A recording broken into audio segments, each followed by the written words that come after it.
एक समुद्री राज्य था, वहां एक अजीब नियम था। कोई भी आदमी राजा बन सकता है, लेकिन सिर्फ 5 साल के लिए। जैसे 5 साल पूरे होते उसे एक भयानक जंगल में छोड़ दिया जाता, जहां जंगली जानवर उसे मार देते। इसलिए ज्यादातर लोग राजा बनना तो चाहते थे। वो उस 5 साल के पीरियड में खूब मजे करते, पर जब 5 साल का समय पूरा होता तो वही आदमी रोते बिलखते जंगल की तरफ जाते।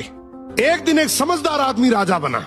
उसने सोचा 5 साल तो बीत जाएंगे, अगर मैंने आज से ही बाद का सोच लिया तो मैं बच सकता हूं। अब वो राजा था तो सारी चीजें उसके कंट्रोल में थी।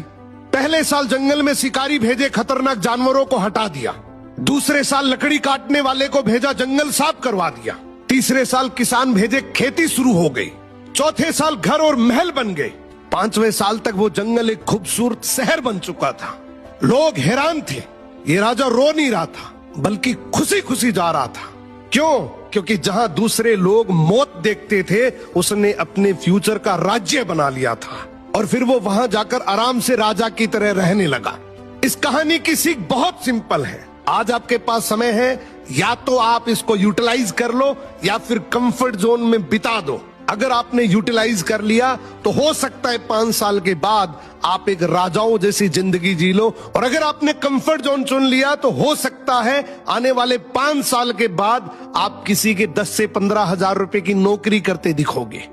समय आपका है, जिंदगी आपकी है, डिसीजन भी आपका ही होगा।